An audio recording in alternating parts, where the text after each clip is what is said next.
Allez, on vous emmène faire un peu de tourisme à présent dans la région de Conakry en Guinée où un village de vacances est directement inspiré du modèle des kibboutz israéliens. Reportage Mohamed Lamine Diaby avec Déborah Benayoun. À Mafénéria, à seulement une cinquantaine de kilomètres de la capitale guinéenne, le complexe écotouristique connu sous le nom de MAF Village fait office de havre de paix pour de nombreux locaux, mais pas que. Touristes français et israéliens viennent également profiter du large choix d'activités proposées. On voulait un petit coin tranquille pour le week-end, pour prendre une pause de Conakry. Et comme ça, là, on est avec la famille, il y a le bungalow, il y a les animaux, donc il y a beaucoup de choses à faire. Ah oui, oui, vraiment, je suis très contente, c'est super joli. Le coin, il est magnifique, c'est génial. Je suis venue en week-end.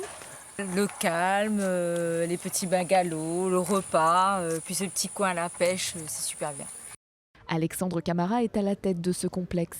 Il a acheté un vaste domaine foncier une dizaine d'années plus tôt. Son objectif initial, faire de l'agrobusiness. Mais depuis, le projet s'est transformé pour devenir le premier complexe écotouristique de Guinée.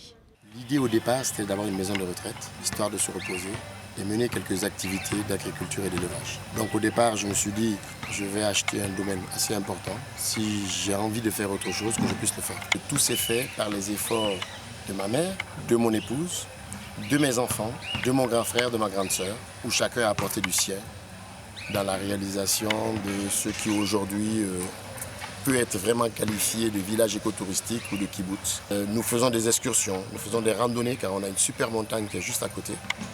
Et à l'issue donc de ces excursions et de ces randonnées, on donne l'opportunité à ceux qui ne connaissent pas bien la Guinée de découvrir ce pays magnifique. La Guinée semble être devenue un Eldorado pour beaucoup.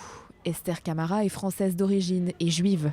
Elle s'est installée en Guinée en 1954 après avoir suivi son mari. J'étais mariée à un Guinéen qui était haut fonctionnaire puisqu'il était ingénieur topographe et il a été affecté en Guinée. Il fallait bien aller avec lui. J'ai été acceptée en tant que blanche juive. Et c'est pourquoi je suis restée en Guinée.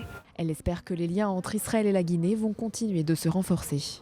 Les deux États avaient repris leurs relations diplomatiques en 2016, après près d'un demi-siècle d'interruption.